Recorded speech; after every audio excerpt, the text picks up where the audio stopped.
Assalamualaikum warahmatullahi wabarakatuh. Dakwah Nabi Musa alaihi salam kepada Fir'aun.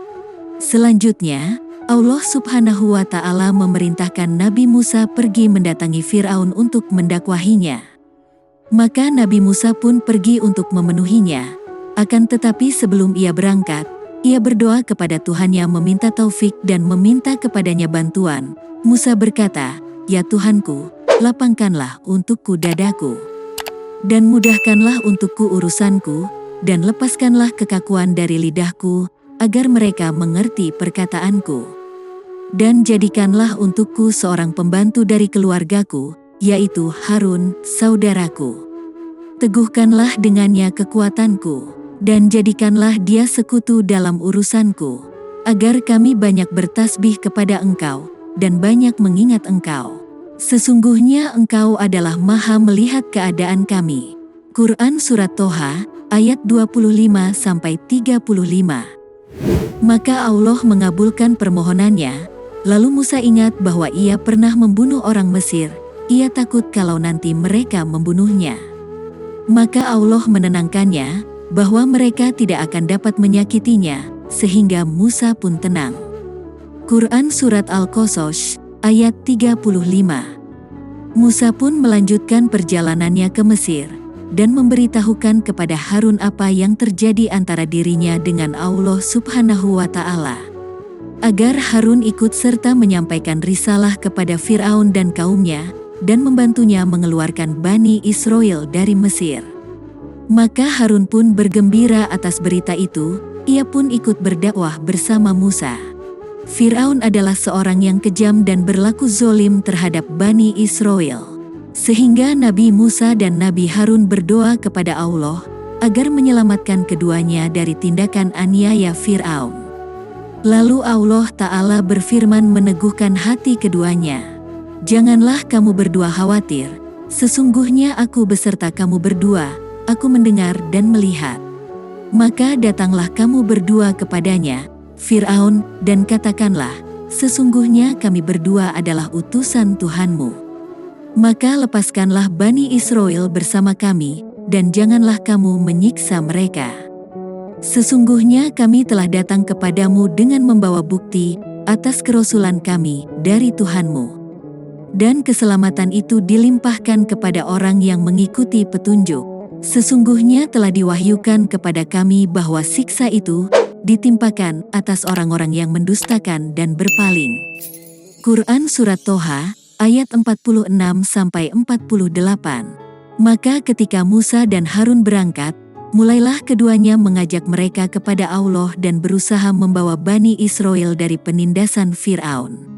Akan tetapi Fir'aun mengejek keduanya dan mengolok-olok apa yang mereka berdua bawa, serta mengingatkan Musa bahwa dirinya lah yang mengurus Musa di istananya, dan terus membesarkannya hingga ketika dewasa Musa membunuh orang Mesir dan pergi melarikan diri.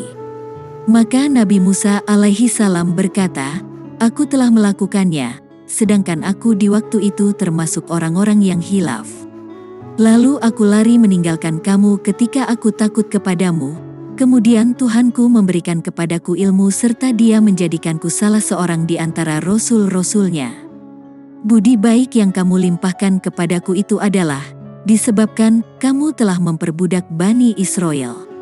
Quran Surat Asy-Syu'ara, ayat 20-22. Fir'aun pun bertanya, "Siapa Tuhan semesta alam itu?" Musa menjawab, "Tuhan pencipta langit dan bumi dan apa yang ada di antara keduanya. Itulah Tuhanmu, jika kamu sekalian orang-orang mempercayainya." Fir'aun berkata kepada orang-orang yang ada di sekelilingnya, "Apakah kamu tidak mendengarkan?" Musa berkata, "Tuhan kamu dan Tuhan nenek-nenek moyang kamu yang dahulu." Fir'aun berkata, "Sesungguhnya Rasulmu yang diutus kepada kamu sekalian benar-benar orang gila." Musa berkata, "Tuhan yang menguasai timur dan barat dan apa yang ada di antara keduanya, itulah Tuhanmu, jika kamu mempergunakan akal." Fir'aun berkata, "Sungguh jika kamu menyembah Tuhan selainku, aku akan menjadikan kamu salah seorang yang dipenjarakan." Quran Surat Asy-Syu'ara, ayat 23-29. Kemudian Nabi Musa menawarkan kepadanya bukti yang membenarkan kerasulannya. Maka Fir'aun meminta ditunjukkan buktinya jika Musa memang benar. Nabi Musa pun melempar tongkatnya dan berubahlah tongkat itu menjadi ular yang besar, sehingga orang-orang terkejut dan takut terhadap ular itu. Kemudian Musa menjulurkan tangannya ke ular itu, maka ular itu kembali seperti biasa menjadi tongkat. Kemudian Musa memasukkan tangannya ke leher bajunya, lalu ia keluarkan, tiba-tiba tampak warna putih berkilau. Perlawanan Nabi Musa alaihi salam dengan para penyihir, dan masuk Islamnya para penyihir. Ketika ditunjukkan bukti-bukti itu, Fir'aun malah menuduhnya sebagai penyihir, lalu ia meminta untuk dikumpulkan para penyihirnya dari segenap tempat untuk melawan Musa. Maka ditetapkanlah hari raya sebagai hari pertunjukan itu yang dimulai pada waktu duha di tempat yang lapang di hadapan Fir'aun. Firaun juga mengumumkan pertemuan itu kepada kaumnya agar mereka semua hadir menyaksikan. Tibalah hari pertunjukan itu dalam keadaan ramai dihadiri oleh banyak manusia. Para penyihir pun melempar tali dan tongkat, sambil menyihir mata manusia sehingga menurut pandangan manusia bahwa tongkat dan tali tersebut berubah menjadi ular yang gesit dan bergerak di hadapan mereka, sehingga orang-orang takut terhadapnya. Bahkan Nabi Musa dan Harun merasa takut terhadapnya. Lalu Allah memberikan wahyu kepada Musa agar ia tidak takut dan melempar tongkatnya. Maka Nabi Musa dan saudaranya, Nabi Harun, tenang karena perintah Allah itu. Nabi Musa pun melempar tongkatnya, maka tongkat itu berubah menjadi ular yang besar yang menelan tali para penyihir dan tongkat mereka. Ketika para penyihir melihat apa yang ditunjukkan Nabi Musa alaihi salam, maka mereka pun mengakui bahwa itu adalah mukjizat dari Allah dan bukan sihir. Kemudian Allah melapangkan hati mereka untuk beriman kepada Allah dan membenarkan apa yang dibawa Nabi Musa alaihi salam. Mereka pun akhirnya hanya bersujud kepada Allah sambil menyatakan keimanan mereka kepada Tuhan Musa dan Harun. Ketika itulah Fir'aun semakin geram dan mulai mengancam para penyihir. Ia berkata kepada mereka, "Apakah kamu telah beriman kepadanya, Musa, sebelum aku memberi izin kepadamu sekalian? Sesungguhnya ia adalah pemimpinmu yang mengajarkan sihir kepadamu sekalian. Maka sesungguhnya aku akan memotong tangan dan kaki kamu sekalian dengan bersilang secara bertimbal balik. Dan sesungguhnya aku akan menyalib kamu sekalian pada pangkal pohon kurma, dan sesungguhnya kamu akan mengetahui siapa di antara kita yang lebih pedih dan lebih kekal siksanya."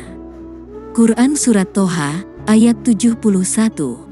Meskipun begitu, para penyihir tidak takut terhadap ancaman itu setelah Allah mengaruniakan keimanan kepada mereka.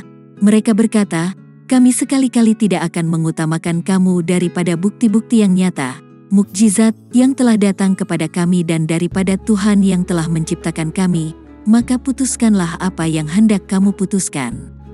Sesungguhnya kamu hanya akan dapat memutuskan pada kehidupan di dunia ini saja. Sesungguhnya kami telah beriman kepada Tuhan kami, agar Dia mengampuni kesalahan-kesalahan kami dan sihir yang telah kamu paksakan kepada kami melakukannya. Dan Allah lebih baik pahalanya dan lebih kekal azabnya. Sesungguhnya barang siapa datang kepada Tuhannya dalam keadaan berdosa, maka sesungguhnya baginya neraka jahanam. Ia tidak mati di dalamnya dan tidak pula hidup. Dan barang siapa datang kepada Tuhannya dalam keadaan beriman, lagi sungguh-sungguh telah beramal soleh, maka mereka itulah orang-orang yang memperoleh tempat-tempat yang tinggi, mulia, yaitu surga Aden, yang mengalir sungai-sungai di bawahnya, mereka kekal di dalamnya. Dan itu adalah balasan bagi orang yang bersih dari kekafiran dan kemaksiatan. Quran Surat Toha, ayat 72-76.